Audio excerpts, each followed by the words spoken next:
Hello, Malar. How are you? I am good. Ashok, how are you? Can you imagine it's already October? I saw you last month, right? And now we are in a new month altogether, right? And we've got an exciting show today And today is very special for me. for you. Okay, but before that, let me just introduce about the show. For all of you who have logged into this show, it's Leadership in Flow Asia Season 3. Why Season 3? Because we started in 2022. And what is this show about? This show is where we speak to leaders who are in Asia and we try and decode their thinking around their personal growth, their leadership growth, and their business growth. And today we have somebody very exciting, right? He is none other than Jason Nangle. He's a founder and global managing director of Angle Recruitment. Okay, he's an expert, right, in the field of maritime recruitment. And guess what? They're passionate about everything in and on the water. I love to hear that. And you said you were excited. Tell us more. Why are you excited? No, I say it's a special day for me. It's a Special day. Yes. It's a very special day for me today. It's my mommy's birthday. Your mummy's? Yes, that's my mother, Amma. Wow. Amma's birthday. Wow. And what is even more amazing is that you've introduced Jason Nangle, and I realized that it's also his birthday today, right? And it's really, really nice to have him on the show on his birthday. So let's bring Jason up, and yes, I won't sing him happy birthday. I won't scare our audience by singing. Hi, Jason. Hello, thank you for having me on. Happy birthday to your mum. Yeah, thank you. yes, I will. Yeah, I always get excited when I meet people whose birthday is very similar to the people I love, and I remember the dates, right? So, okay, thanks for doing this. And, this is your gift to us on your birthday, Jason. Thank you very much. And Ashok, thank you for finding Jason, because I think what I've realized in the pre-meet with Jason is that, he's got this wonderful ways of saying very serious things in a very non-serious way, right? What do I mean by serious things? He's talking about values, but then he says, we don't preach values. And in another conversation that I had with him is that he was saying so many things, which for me summed up to, okay, my integrity is of utmost importance to me. But right. I will, now pass it on to Ashok, why we brought Jason Nangle in for leading for the long-term game. Go for it, Ashok. Sure. Thank you again, Jason, for saying yes to the show and being on our show here. We're very excited. Now, I know a little bit of your background. You were in the corporate space before, and you were in a very senior space. And at some point in time, you said, you know what? You're going to set up your own business. I'm very curious. What sparked your passion to set up your own business? Yeah, good question. I mean, I've got quite an entrepreneurial family. So my brother's he also runs his own business. It's a successful business in the UK. In fact, he was the one that came up with the company name, Angle. So his first bit of advice to me was when I set up a business, he said to me, Jason, the only thing you've got when you're setting up a startup, the only thing you've got is your name. So, and I was talking to him about various names that I was looking at. Most of them were quite maritime themed, like, various parts of ships. And he says, why don't you just call it Angle? Remove the N from our surname, and then you've got Angle. And that's kind of how the business kind of blossomed at the start. And certainly that's probably one of the hardest bits in the first bit, was to pick the name. But the reason why, I mean, I was, let's say I was in a corporate role. I was in one business for a maritime recruitment business for 13 years. So it was quite a long time. I was the managing director for that business, for their Asia Pacific business. I saw a gap. There's a gap in the market. So essentially, that's first and foremost what I could see there. And times were kind of changing as well. Not just internally, but externally as well, in terms of how clients were thinking and working and acting, and and I felt it was a good time to be able to set up a business with a different business model. There's nothing wrong with the other business models that are out there, but I wanted to be able to set this business up with a different business model to be able to go for 2050, 2060 for the next 20 years, and not kind of how traditionally I've been working over the last 10, 15 years. Like I say, there's nothing wrong with how it's done, and there still isn't. But there's an opportunity to do things a little bit differently. Right. Thank you very much for that. So a couple of things I'm hearing from you, Jason. Number one is it's in your blood. It's in your family blood to do the business. Yeah. You know, so that's great. I think that helps. That kind of environment gives you the confidence to try and push yourself further, because there is a beaten ground that you can lean on and, you know, get advice from. So it's fantastic on that. And I like the fact that you mentioned that there were a lot of gaps and changes. And something that really struck me was this: you want to create a different business. I'm going to go a bit deeper into that, but let us start off with, what do you mean by some of the market changes that you observe? What are the gaps? Share a little bit more about that. Yeah. Okay. I mean, like I say, it's in the blood. I think you're quite right. The confidence of having that in the family gives you some confidence to be able to go and set it up yourself. I think that's absolutely right. And you get more encouragement internally in the family as well. But yeah, the market changes so let me talk about. I'll talk about external factors. Probably the best place to start. So certainly since COVID changed quite a lot of things in terms of how businesses work, function, act, and it also changed the requirements on recruiters as well. So what we saw, actually before COVID, you'd see digitalization was on the rise, and we've been doing lots of different types of roles within digitalization in the maritime space. But at COVID, what happened is decarbonisation, sustainability was a huge factor that came on. Digitalization accelerated even further, to the point that it then accelerated into automation and AI, these types of things. So what this has kind of brought is a whole new realm of different types of roles within the maritime industry that we wouldn't have been recruiting earlier. So, and what that means is actually the recruiters that you've got, they need to learn new things, they need to learn new verticals, they need to learn new skills. And more often than not, when we're recruiting in the maritime space, we're recruiting within the maritime space. So it's maritime jobs for maritime people. But actually that changed with the tech side of things and decarbonisation. That all changed, and suddenly we were getting pools of people from different industries. So decarbonisation, for instance, it could have been people from the the automotive or aviation industries, these types of industries, which is still transportation, but it's different, and they might be advanced in certain technologies that the maritime industries may not have been.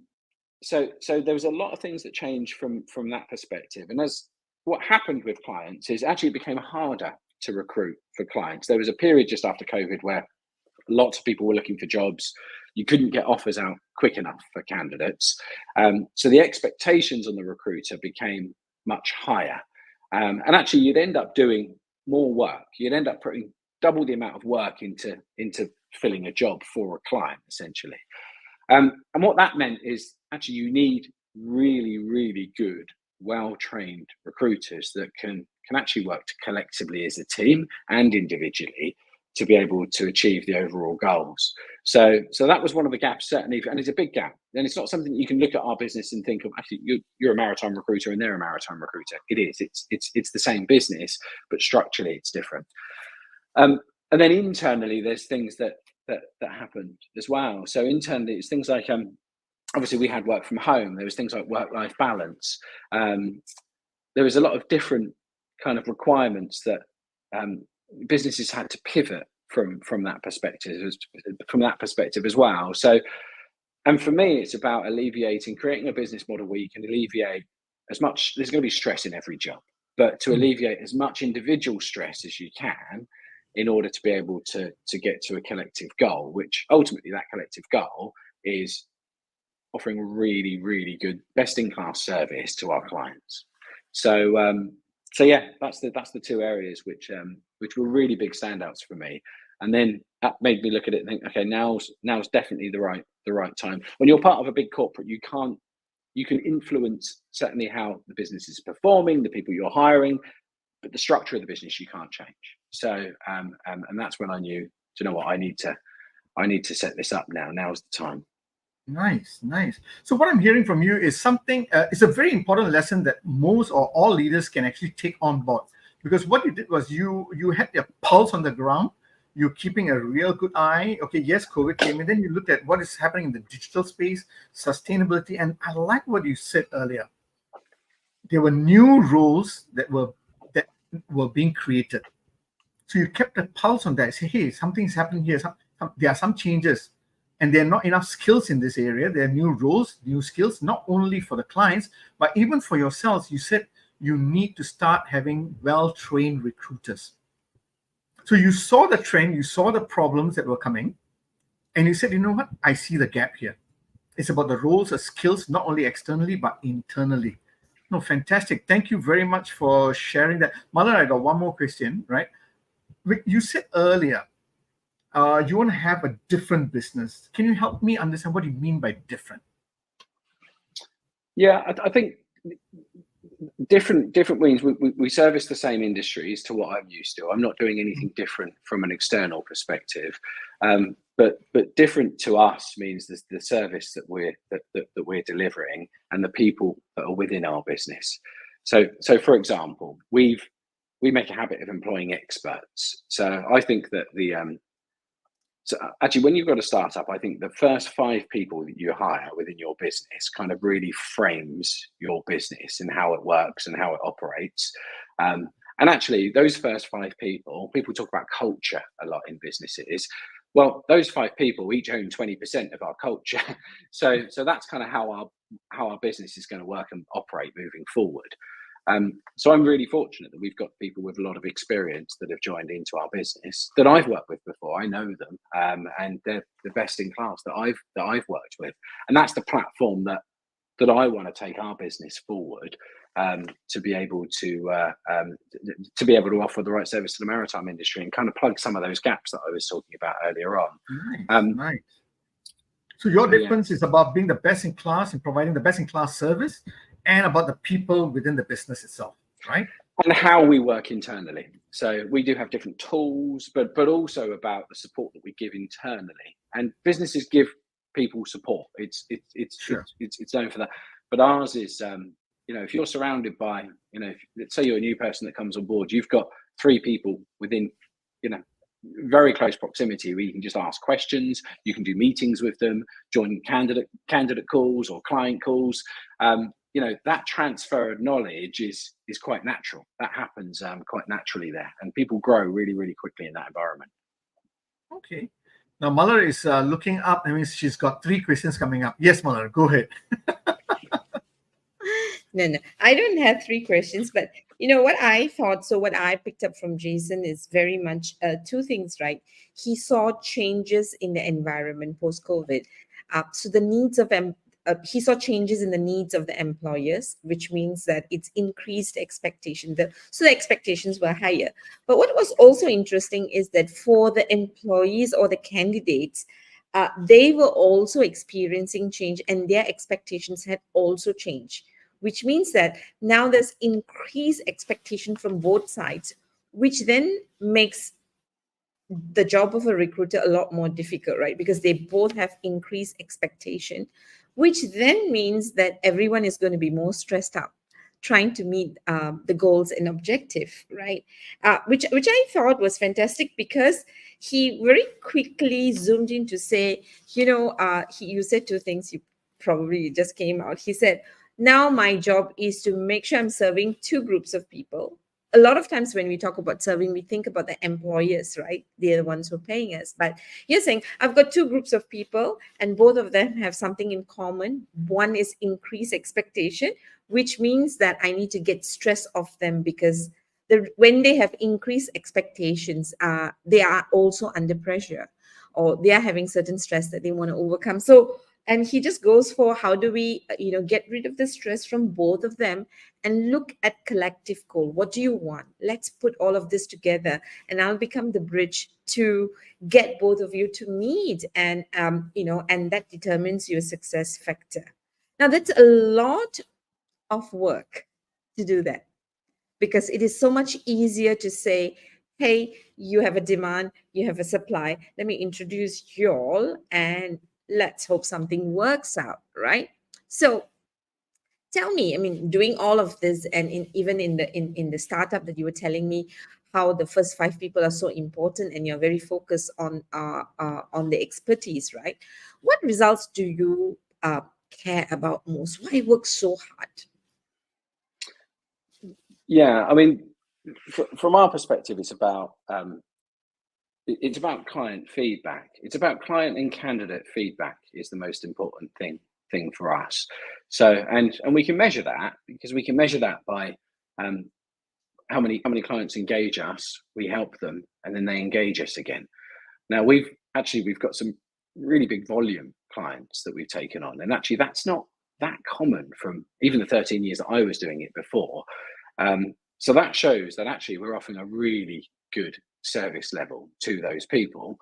And it's always been the case. If you've got your best people speaking directly to your clients, those people are going to essentially do more business with that client than if you've got someone who's not as advanced. So, you know, our recruiters, essentially, the ones that are speaking directly to our clients, are the ones with the most experience, the ones that we would call experts. And people that are new to the trade that will be coming in, they wouldn't, it isn't just, hey, here's a client, speak to them, try and work out what they're looking for. It's not, there's a really much slower progression in transition from joining to owning accounts with us, because yeah, you're right, ultimately it's the clients, it's the companies, it's the maritime companies that pay our invoices. They're the ones that engage us. So first and foremost, we need to look after them.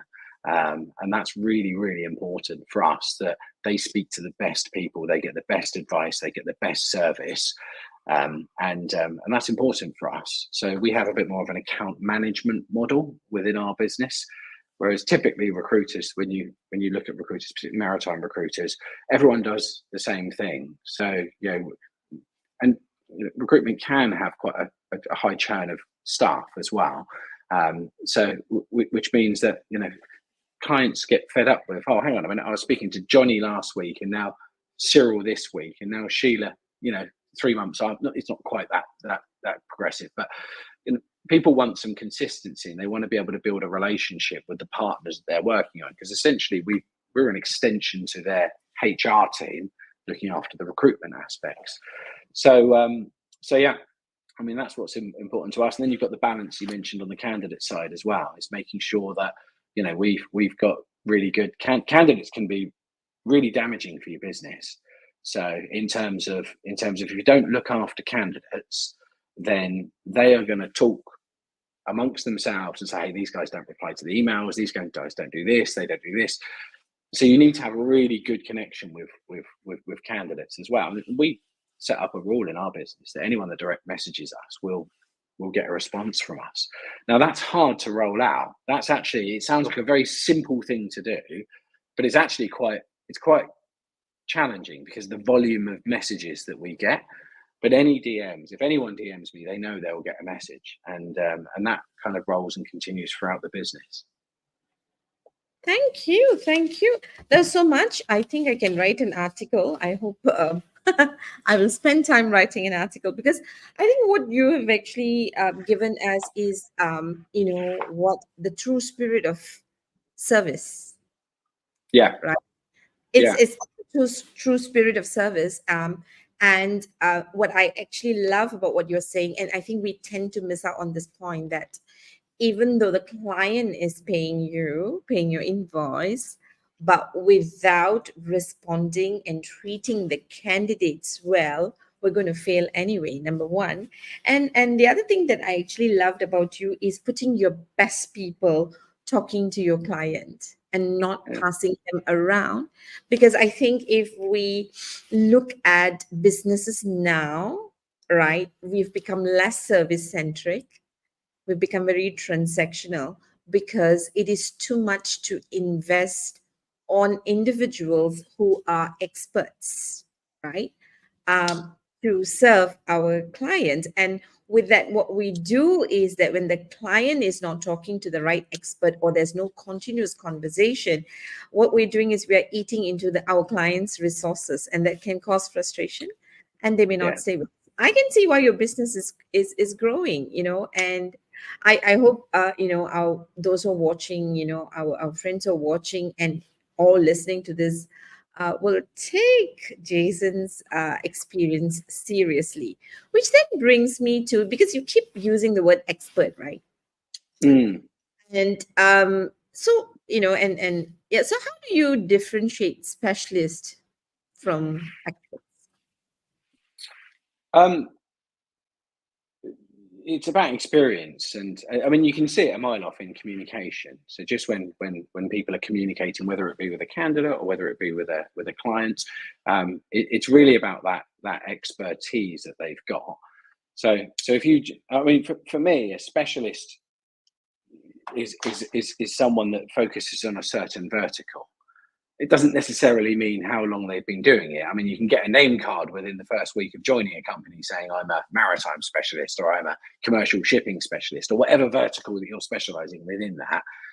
An expert, it's very hard to justify if you've only been doing the job for a week. Oh, I'm an expert in this. Well, why are you an expert in this? Well, you've only been doing it a week. You can't justify that you're an expert in this. If it takes years to be an expert in that field that you're working in.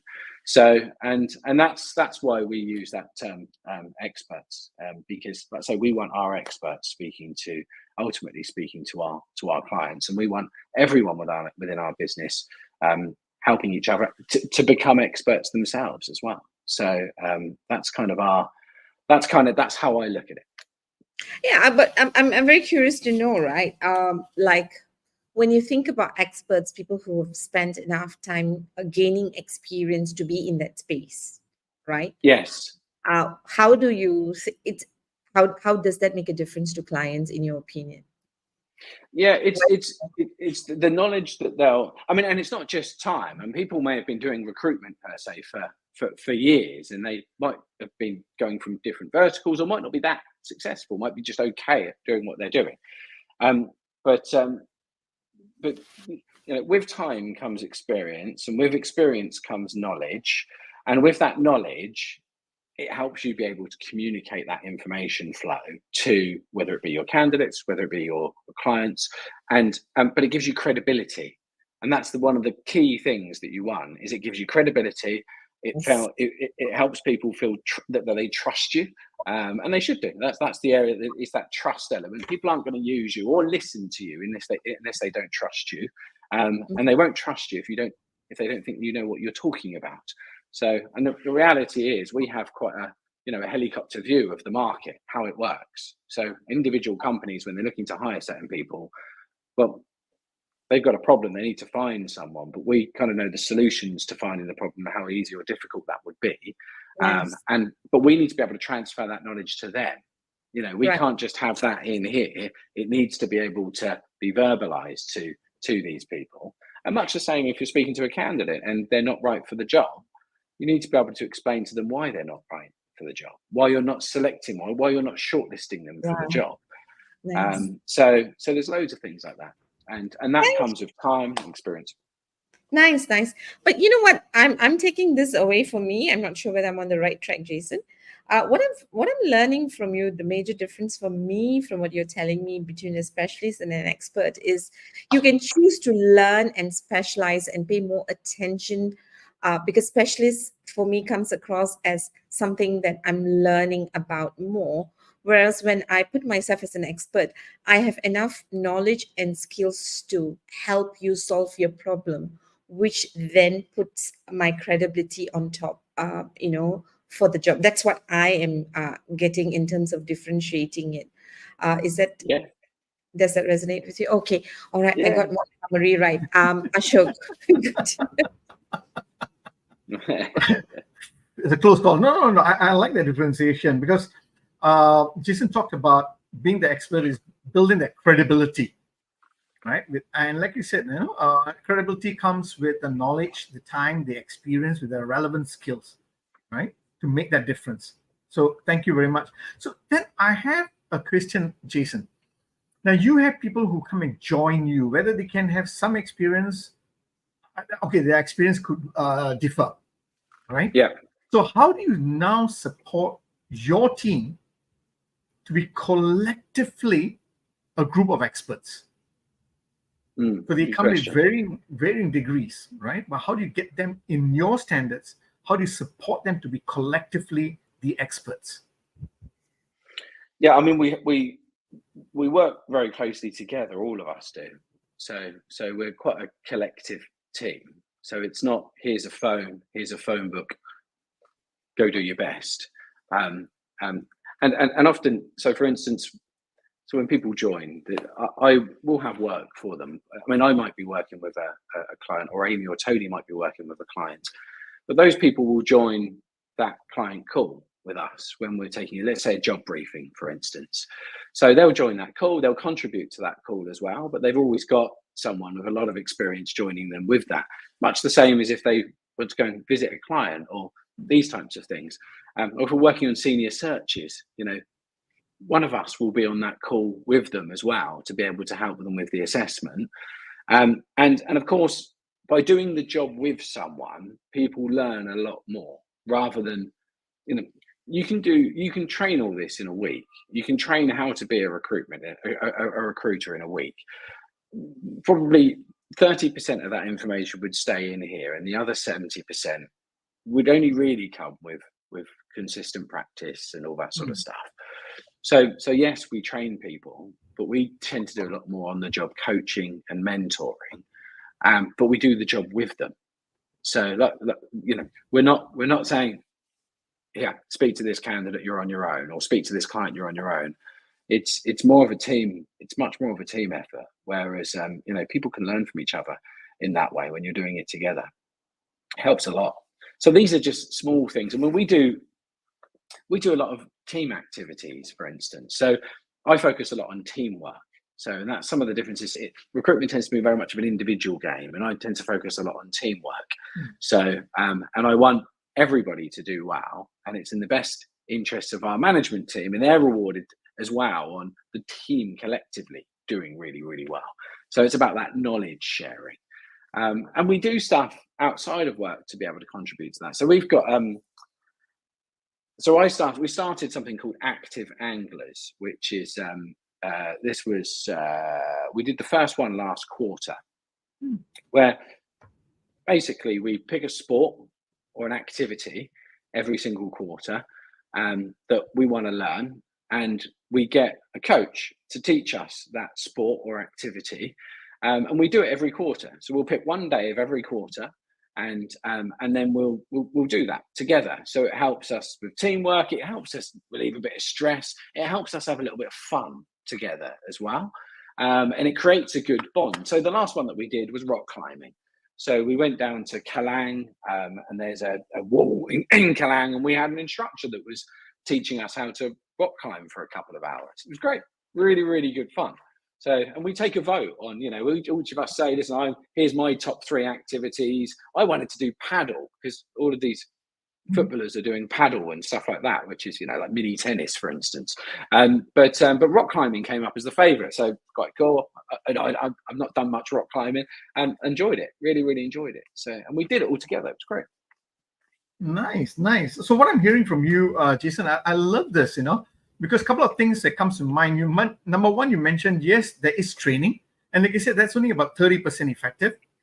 But I like the fact that you follow through with an on-the-job kind of coaching and mentoring, along the way to help them build their confidence and translate that knowledge into effective work, right? Yeah. So I think it's a fantastic model. And that's a model that I believe that many of us should be starting to look at more deeply, right? And I like your idea of team activities, not only about knowledge sharing, but team bonding in a way where, again, you're not just saying, let's throw any activities, but let's choose an activity that we have not done before and try and push our boundaries. Let's gain some confidence there. And I like that, because what you're doing is you're again embedding another philosophy or principle within. You said, hey, you know what? Let's get uncomfortable. Let's push ourselves. Let's learn. But let's learn collectively. Yeah. I love that. Absolutely. I love that. So Malan, let's go to rock climbing soon, right? It's good fun, I tell you. We had a great time. I'm sure. I'll take you hiking first, Ashok, when you come here. Oh yes, that's true. That's true. That's true. I love the pictures. So okay, I hear all of this, Jason. That's the nice. I'm being a little naughty here. I'm going to say that's a little nice Disneyland world. I get it. But what are some of the workplace habits or behaviors that you've seen that can disrupt team dynamics or productivity? Because I'm sure there's flip side to the coin too, right? Yeah, there is. And I think the important thing is you need to be able to hire the right people. And sometimes you don't always get that right. But I mean, there's lots of things that kind of contribute to that. It's things like office gossips, I particularly in larger offices. I think that, and there are some harmless people that gossip about harmless things, but then there are some things which can, not be good for other people. And no, you generally see it in quite a lot of offices. We don't have any office gossips. We've only 5 of us. There's not much to gossip. We can all hear each other in the same room, right? But I've seen it in businesses, and I think it can be. I think it can be quite destructive, particularly about the wrong subjects or topics or things like confidentiality. Some people not holding firm on confidentiality. As recruiters, we've got. I'm not really referring to this as a recruitment. I've heard of it within clients in the past, about different practitioners talking about different people within the business, and they may well have been in HR as well, and it just doesn't sit well. Some things you've got a responsibility as a recruiter and as any HR as well to have everything as confidential. So that should be watertight all the time. Then you've got things like, I guess things like, I get making others look bad to better yourself. I mean, these things like that. I mean, it doesn't help with teamwork whatsoever. Some people may benefit from chucking someone under the bus, and then they get a bit of credit for something. These things they're habits that irritate me, and they're not habits that I like in my business. Okay, so what I'm hearing from you is 3 things here, right? It's about gossips. Let's cut that off, right? You can't cut it off. Sometimes it's difficult, but you're right. Yeah. It's also about integrity. It's about the confidentiality, respect that. Yeah. And the third one you talked about is very interesting because how do you actually prevent that when you don't throw people under the bus? I mean, you said you've seen that before, right? Where people are just throwing. Yeah. And where does that stem from? Do you think that's a cultural thing? No, I don't. I think you see it a lot I think you see it a lot in management. I've seen it happen in management before, not just businesses that I've worked in, but various businesses across the board. And even things like, I just think it's a poor management trait to have. So say, for instance, someone's done some good work that's in your team and you're taking the credit for that work. So that it gets funneled up, and that manager's taking the credit for that. But actually, this person who just done it should get the credit through the manager, through upwards as well. And it should be, actually, do you know what? This was so-and-so that did this. They deserve the credit. I think that's really important in business. I think that shows really good leadership. When someone's leading a team, but they're making their team look very important to their bosses as well. So I think that's something that should be done quite a lot, and I think it's something that's neglected quite a lot as well. Yeah. So it's also about giving credit where it's due. Definitely. Yeah. Nice. Like I said, some of these you can't stop it, but you can try and minimize it with the right type of culture. And you mentioned a little bit about culture, but what's culture for you, Jason? How do you describe your Angle culture? Yeah, I mean, I think culture is defined so differently in and I get this question a lot actually when people interview with us, and I have done over a long period of time. What does culture, what's the culture like? And actually sometimes when you answer that question, you don't really know what their opinion is. So I often ask them, what do you mean by that question? Elaborate, what do you mean by the culture of the business? I mean, we've got, like I said, we've got 5 people. They've all got 20% of that culture in them. All of us want to learn. All of us want to be able to help each other. All of us want, the better good for each other, essentially, to be able to get to the goals that we're looking for. And that kind of, I think that kind of summarizes what we are. We've got a lot of experience, and we want to be able to teach people that. And we want people to be successful. So, for instance, when we hire someone, I think the best way to summarize is when we hire someone, we need to be able to. So we've decided they're the right people for our business. Now we need to commit all of our time and resources to make them successful. They don't join being successful. So we need to be able to make sure that we can commit all our time and resources to that person to make them successful. Now, if you hire the right people, 9 times out of 10, that works out well for you. Now, sometimes, you can do all the work that you want to do, but that person just doesn't have the motivational drive. That you need to kind of work out from an interview stage and select the people that are coming into your business that are motivated, that are driven, that kind of have the same values as you, and that want to be successful in the business as well. They don't just want to plod along. But if you hire the right people, invest in the right people, then they'll be just fine. Nice. So what I'm hearing from you, right? It's what is important for you, or if I come to your office, what I will find, or the vibes I'll get from everyone is everyone loves to learn, and they like to help each other be successful or help each other, right? Yeah, and they want to earn money. Of course. Yeah. But I like that. So it's defined in that way, I guess that's why you do rock climbing, right? Or you push and learn new skills every quarter. Fantastic. Yes, Mother, you have a question. Okay. I thought I'll never get to it. Thank you. I shall go on the quiet now. No, not at all. I think, Jason, you've given us so much. So my biggest takeaway when you talk about the 20% and the culture, 2 things I take away. I think if we looked at the kind of people who are in the team, and in your case, they're experts, you just take all the common traits that, why we belong to the business and how we do things, and that already determines the culture. And I think that you have determined your culture by hiring experts who still want to learn from each other. Yeah. So experts helping experts, to increase the expertise. So for me, that's like quite deep and a lot to deal with, right? So thank you for that. But I'm very curious to know, right? Because you see, on one hand, what I love about the way you're thinking is the kind of people who need to serve in the business. It's of very high quality.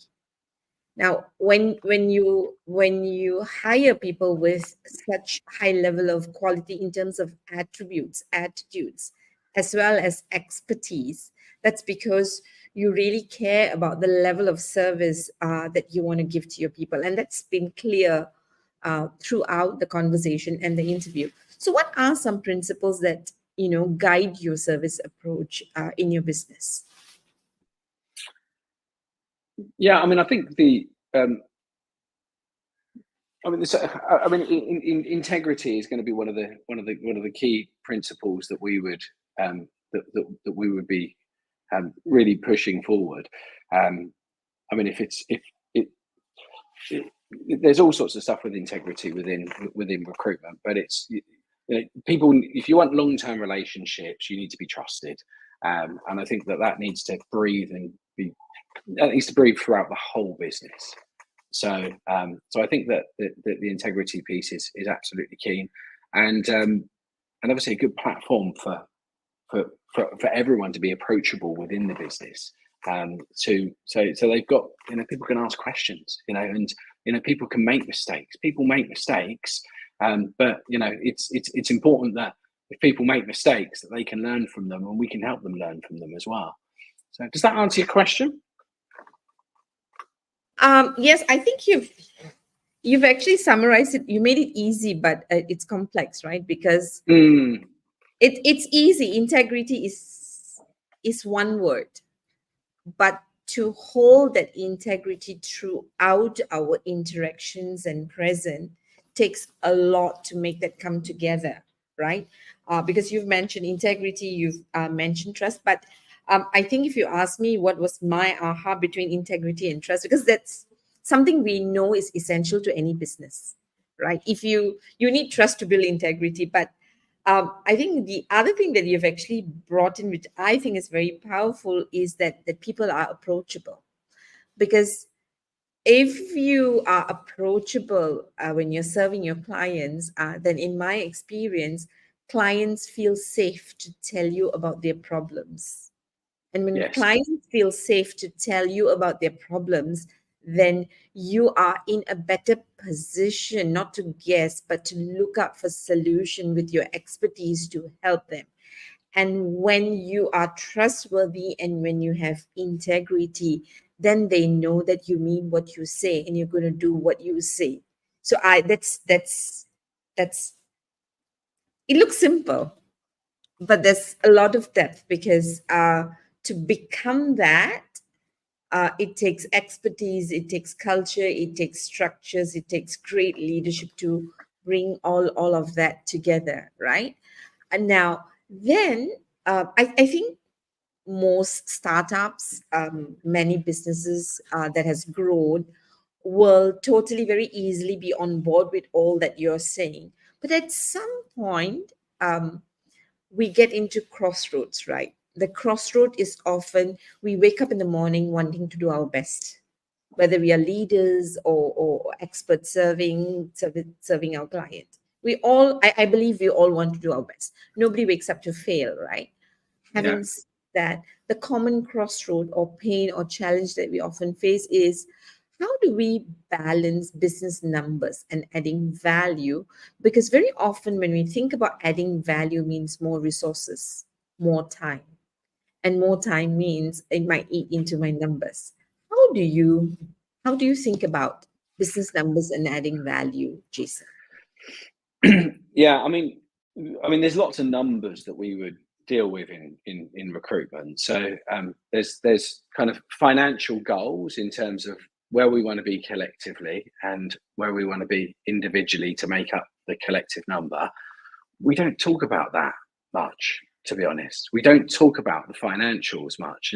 And when I set up the business, I was conscious not to focus this on, you've got a number on your head every month or every quarter or wherever it works. Actually, we do have, we sit down and we talk about, like, collectively, this is probably what's going to look good for you. If you can do this, and then as a group, we can do this, then we're looking like we're in really good shape. And that's alien to me. So that's completely different from another corporate life I would have been in. That would have been very, very different. You'd be used to regular check-ins on numbers, where you are on numbers of placements, how many interviews you've got, all of these types of things. So, and taking that away it's not taking it away completely, but not talking about it every day to people about, oh, how much have you done this quarter? How much have you done this month? How much have you done this week? Removing that, it removes a little bit more stress, because I think when people get too stressed, they make bad decisions and they get desperate. And I've seen that in businesses. Where people have been there for some time and they haven't done their numbers and they're still new to it, and they start to get desperate and they start to work the wrong jobs, and the quality of the work that they go, and it just tends to just be about quantity. So we want to avoid that completely. Now, of course, we'd sit down and we talk more about our processes, what we've got going on. So what clients are we working with? What jobs are we working with? How each of us are doing in terms of being able to find the right talent for each of the jobs. And because once we understand what that looks like, we know we know what the financials are going to be at the end of that. So so that's kind of by the by, but we just need to make sure that we're doing the right things at the right times to ensure that we can reach the big ticket goals that we're looking at the end of it, and making sure that the quality is there, right? So making sure the quality is there, the service is there.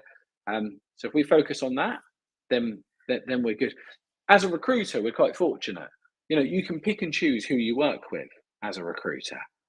So you know, people don't. We get people that contact us and we say, sorry, we can't help you at the moment. Either because it might not be the right type of search, or might not be the right type of job for us, or generally in the maritime sphere, we'll work on most of it. There are certain areas that we won't, and then we may turn around and say, actually, do you know what? Particularly if someone calls me and says, Jason, we've got 5 recruiters working on this job. It's been there for 6 months. I'll be like, okay, use the other 5 because I'm not going to add much value to 5 people working a job for 6 months, for instance. It's, you know, we've got better things to invest in our time. Most of our clients work with us exclusively. So a lot of our clients work with us on a retained basis. We do a lot of senior level search work, which is all retained business. But we do all of the middle stuff as well. So yeah, I mean, it's just not focusing too much on the numbers, but I think that's come from experience with me. I didn't set this business up until I was in my 40s when I became a business owner. I think that gives you a level of maturity when it comes to running and owning a business, which means that it's not just about the numbers. So, and we've not got big bills to pay, which I'm chasing people for money to be able to do that. You know, we've got a really good foundation financially as a business, so it means that you don't need to be desperate. Wow. Quite a lot there. Yeah, quite a lot there, but I think it's challenging to unpack because, I mean, I can see your clarity throughout, right? Because what you're doing is, I think I would think is not normal. Really? At this. Yeah. Not normal, but common sense. So what you're doing is common sense that's not often used in business or in life, but let's talk about business, because you said, I mean, pretty amazing things, right? So one is we have goals. I mean, we have to wake up to something, right? So the goals are there, whether it's individual, what do I want?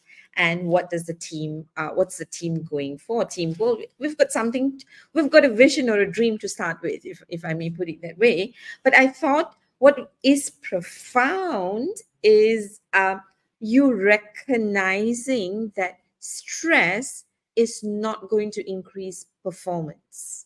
Well, Yeah, stress is going to erode quality. And this is the common sense that we don't use in business, right? When we look at organizations, I mean, even I tease my clients sometimes, because in their ad they will say we're looking for people who can work under high levels of stress, right? Because you're very clear that there are certain types of stress. So and you're talking about positive and negative stress, because you're very clear that we need to stretch ourselves, we need to be better, we need to value add, we need to have quality, we need to keep growing, and we need to keep learning from each other, and that's positive, right? But yeah, you put the idea of numbers as to, I'm not chasing numbers, but I am now chasing purpose, is what I hear. You didn't use the word again. And the purpose, if you are clear about the purpose you're serving, which is serving the quality, you will then do the right thing. Jason, I don't know whether you would agree with me. As you said, the right thing, I was writing in as you said it. And right now you should think that I can read your mind. Yeah. Sorry, that was like, I mean, it resonates a lot with me. It's very deep, because we tend to say we are focused on the quality, but the quality is really determined by how you treat your people, right? And take the stress out of them so that they can actually work on it in a very calm state. So thank you very much. Did you want to add something else? Jason? Yeah, I think, and also with that, I mean, when people walk into the business and they see lots of people that are very good at their jobs, they see the levels here, right? so they automatically know, hey, I want to be up there with this level. We don't need to be constantly reminding them what that level looks like all the time, but they can see it every day. So it's just and I think that's what really pushes and presses people on. Like you say, there's good stress and bad stress, right? I've got lots of stress all the time, but I always consider it good stress because I like my job. It's quite good. There's lots of moving parts. I'm spinning stuff all the time, but it's fun. I enjoy it, right? Yeah. But I think that's where the start of getting experts in the job makes a whole lot of difference.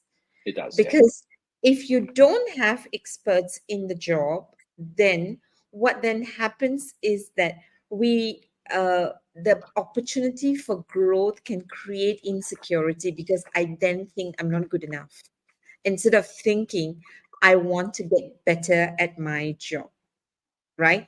I want to be better in serving the purpose. I want to really resolve this to be better, to have the grit and the growth mindset. I need a healthy level of self-esteem is what I'm getting getting from you, hiring experts. Oh, thank you. That's so powerful. I don't know whether we are serving the audience, but you've served me, Jason. Thank you very much. Yes, Ashok, you on because I think I need to write some notes. No worries. I hear you, Jason. I love that thinking. I've got a flip side question for you. I won't say controversial, but I'm just like, how do I say this? Okay, so what you talked about is, yes, there is financial stability within the organization. Fantastic. You bring in experts who help each other, who want to serve. Fantastic. You remove the stress. I love that because the quality drops, right? And you focus on the purpose. But what about yourself? Because you are still a business owner where you're looking at a P&L and you're responsible for that. So how do you now balance that stress for yourself? Because you're not the team is not focusing on bigger numbers, but you need to still focus on numbers, don't you? So how do you now regulate yourself? Yeah, I mean, we're only a year in, to be perfectly honest. So we're literally just over a year in business, and we're doing really well. So actually, the numbers I haven't really had to look at much. I mean, we've done over double what we had expected to do in our first year. But that, even if we'd done under what we were expecting to do in our first year, and we'd lost money, let's say, it all just boils down to what we want to build and what do we want people to think of us as a business. So recruitment's an individual's game to a certain degree. So there's not much in brand within recruitment. So if you go from one recruitment to another company, they don't clients often follow recruiters as well, because they buy into them. So I'm not under any illusion that it's going to be too different to us if someone was to leave us and then they would to take that client base with them. I need to be able to create a platform where they want to continue to stay with us and we reward them the right way so they don't leave us. But yeah, I think it's I think it's important that that we build a business like that. I think really. Nice. Thank you very much for that. I've got one more question. Oh wow, we are having fun. I didn't realize. Can I just add to what Jason said, because yes, I feel clever again because I can quote him. Sure. It was very interesting. Jason said, he was talking about recruitment firms not having a brand. But what he just said is that, what does he want people to say when he is not in the room about his service or the organization service? And that's exactly the definition of a brand. Yeah. And so you're very clear.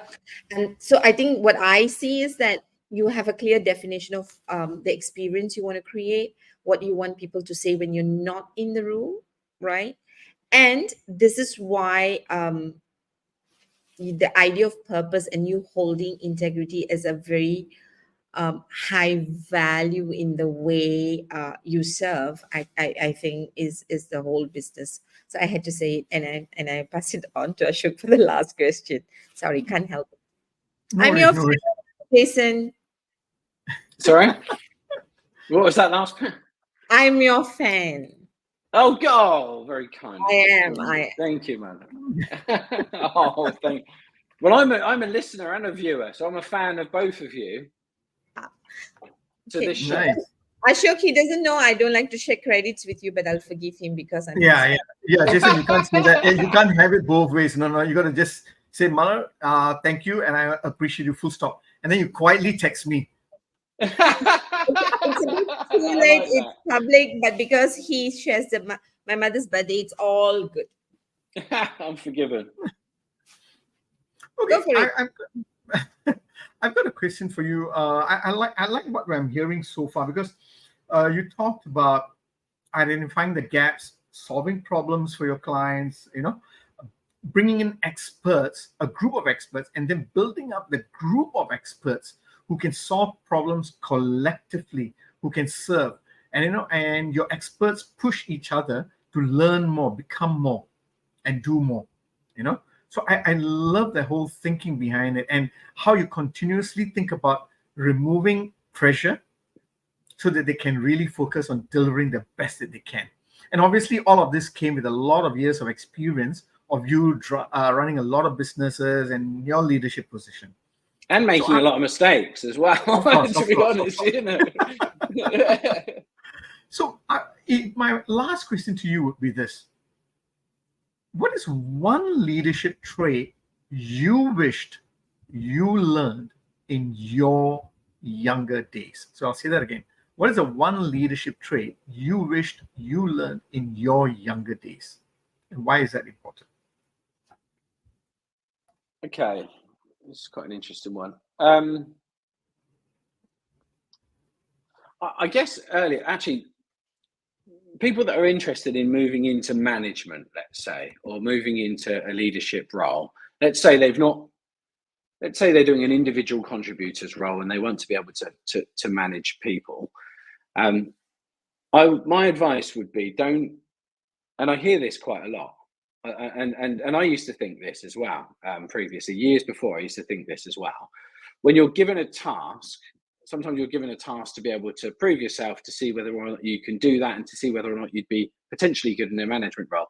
But often some people would then think, okay, well, why am I doing this for other people? What's in it for me? Mm-hmm. And that what's in it for me will stop you from ever being promoted, in my opinion. Wow. So I don't think it did me any favors when I was younger. I think I was good at what I did, probably a bit cocky at what I did, but didn't really involve too many other people around me. And I learned that actually that really just means that this guy is a really good lone wolf, but he's not going to be someone that's going to be growing teams for us.